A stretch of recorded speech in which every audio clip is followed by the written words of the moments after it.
Esse é o projeto integrador da Universidade Virtual do Estado de São Paulo, do grupo G3 do Polo do Poá, onde os componentes estão escritos agora nesta capa, onde está sendo apresentado nesta capa.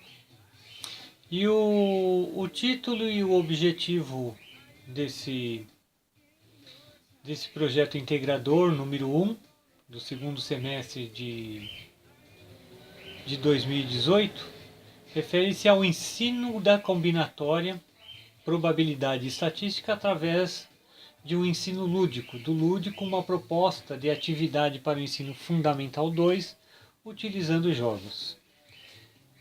Esse vídeo será bem sucinto e, se precisarem de algum detalhe mais apurado, ele estará disponível no projeto integrador de mesmo título, que estará na Univesp. Então, esse projeto integrador ele tem a intenção de fazer o projeto de uma aula para mostrar a importância das estatísticas em nossas vidas, utilizando uma aula para evidenciar e fazer com que os alunos se integrem de uma forma lúdica no ensino de estatística.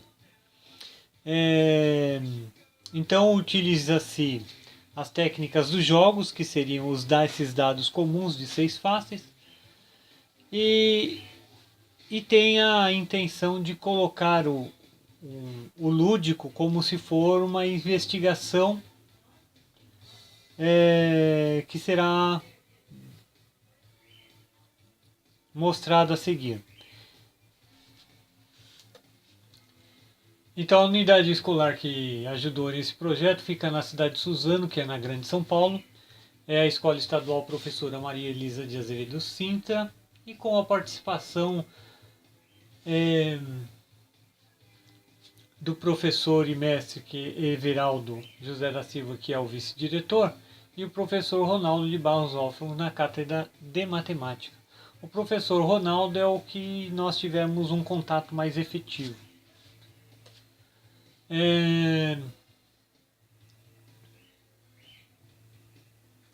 Então, como nós sabemos, hoje em dia, nessa sociedade moderna, na forma de se conviver hoje em dia, a estatística é algo do cotidiano, que envolve desde os primeiros anos de vida até o final da vida de um indivíduo. Inclusive existe uma pesquisa de cunho internacional chamada TAD, que é a Teoria Antropológica do Didático, que foi inclusive uma das palestras proporcionada pela Uniban, onde o Dr. Ives, que produziu essa pesquisa, ele comentou que a didática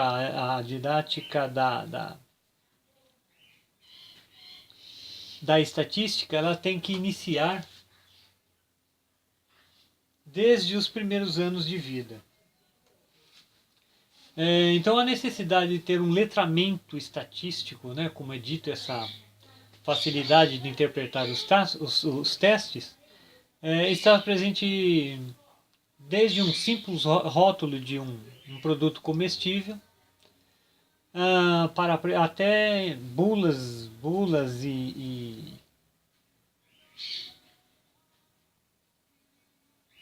diagnósticos médicos. A estatística está presente. Temos os exemplos do cotidiano, que a gente vê a previsão do tempo, que é uma forma de estatística, assim como aquelas previsões sobre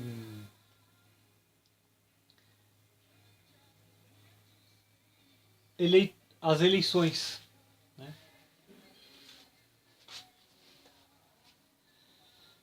O raciocínio estocástico, que seria um termo mais técnico, na verdade reúne a probabilidade, a estatística e a combinatória. Porque esses dados, apesar de estar presente em nossas vidas, ele não é natural do ser humano, e sim natural dessa evolução que teve a sociedade na qual vivemos hoje. E, e esta habilidade ela tem que ser desenvolvida na educação do indivíduo, principalmente na escola. Então, na escola é que começa a desenvolver toda essa base para que a pessoa consiga ser letrada na parte estatística, né? Como está aqui no letramento estatístico. Isso faz com que o indivíduo consiga interligar o que é objeto, pessoa e instituição. Então, no ensino fundamental 1 e 2, essas habilidades já são conhecidas como tratamento da informação e que está no parâmetro curricular nacional. Então, falando dos parâmetros curriculares, segundo Menezes, ele é dividido em 3 partes básicas do ensino fundamental 1 e 2. Primeiro, o conhecimento, o trabalho com os números. Depois, as operações com esses números, que seriam as mais simples, né? Que seriam a adição, subtração, e depois evoluindo um pouco para multiplicação e divisão. Depois evolui um pouco mais, depois de algum tempo desse domínio, já vai para espaços e formas, onde a gente consegue começa a ter a ideia de agrupar formas semelhantes, né? Essas grandezas também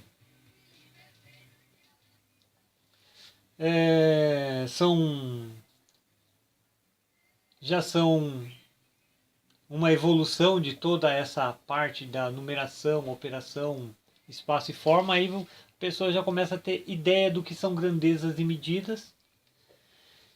E para ter uma boa percepção do que é o tratamento das informações, que envolve gráficos, números, tabelas, onde dá uma boa visão da estatística e aonde ele vai já conviver nos livros de geografia, de história e matemática, português, com essas informações da estatística.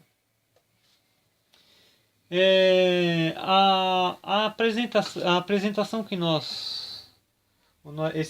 nosso grupo se dispôs a fazer é uma aula lúdica que precisará no mínimo de 2 aulas para fazer a apresentação aos estudantes da seguinte forma: a gente vai propor que houve uma fraude, um jogo da Caixa Econômica, e esse jogo estão envolvido um conjunto de dados, o qual nós levaremos para a sala de aula. Nós vamos comentar que a Polícia Federal achou que tinha suspeita. É algo fictício, evidente, não é algo que realmente aconteceu, porém já houve indícios no passado que teve uma investigação a respeito disso. Com esse conceito, nessa integração que a gente vai fazer com os alunos, tem como uma das bases, né, os grandes pensadores e pesquisadores da educação, como o Henri Vallon, que fala sobre afetividade, que é da integração da afetividade entre a relação professor e aluno, e a praxis de John Dewey, né, que é praticar o que está aprendendo, e é evidente para que o ensino se torne prazeroso, como propunha o Paulo Freire, para que não seja um peso, quando se vai na escola, não seja peso e sim algo que seja pitoresco. Em suma, o procedimento se dá da seguinte forma. Em cada fileira receberá uma caixa de papelão com uma pequena urna contendo o dado e um formulário que contém essas identificações, né? A identificação numérica do estudante, o valor que ele vai obter ao lançar o dado dentro dessa caixa de papelão e um campo para observação se o aluno desejar fazer alguma manifestação, se o estudante resolver se manifestar por alguma coisa. Entre esses dados, que são 6, um deles é viciado. Então ele tem uma probabilidade de 70% de cair o mesmo número. A dificuldade que houve nesse desenvolvimento de projeto de aula foi obter esse dado que pensamos que tinha facilidade em conseguir em lojas de mágica, mas isso não ocorreu. Tivemos que recorrer a um artesão para que ele fizesse um dado e tivesse todo aquele acabamento artístico e artesanal, né, de fazer um dado com uma das partes mais pesadas, que foi, no nosso caso, o número 4 da face do dado. Aqui, então, o primeiro aluno da fila realiza o lançamento do dado na caixa. Assim que ele fez, ele anota o número que ele obteve da face do dado e também anota o número de identificação do estudante. E se ele quiser fazer alguma observação, ele também pode preencher no formulário. Assim que ele fez o lançamento do dado e preencheu o formulário, ele passa esse material para o aluno de trás, que vai repetir a mesma operação até o último. Após todos os estudantes realizarem essas operações, as caixas são recolhidas com o material e recolhemos também o formulário. Desse formulário, o grupo fez o tratamento de informações, facilitando com tabelas e gráficos para uma posterior análise entre os estudantes da escola de Suzano e os estudantes que estão fazendo o projeto integrador da Univesp. Então aqui a apresentação das informações coletadas pelos estudantes através dos slides. Nós temos um dos dados com a informação alterada e que será visivelmente evidente no gráfico a seguir. Então nós temos o primeiro gráfico, ele representa a maioria das outras fileiras, que são, na verdade, 5, e um deles é o dado viciado, que é a segunda figura. O primeiro gráfico é o normal, onde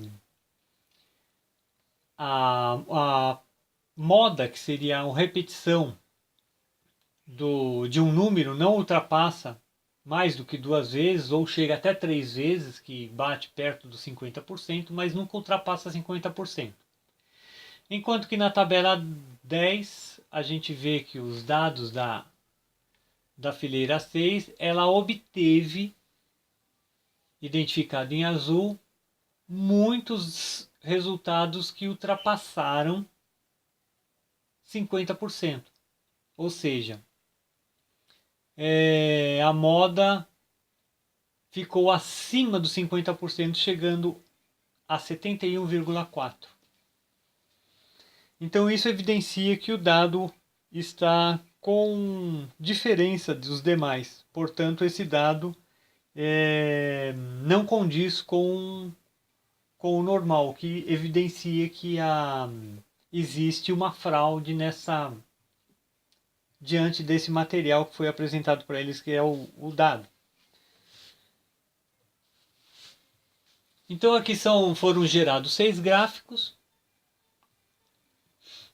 sendo 5 semelhantes e um diferente, onde a moda ultrapassou os 70%. Então ficou bem evidente que a estatística teve uma participação fundamental na investigação policial fictícia que foi proposta, mas que é uma técnica muito utilizada não só no meio que é do cotidiano da gente, também como também no setor de segurança pública, como nós pudemos evidenciar aí. Então nós encerramos aqui esse vídeo, agradecemos a oportunidade e até uma próxima. Obrigado.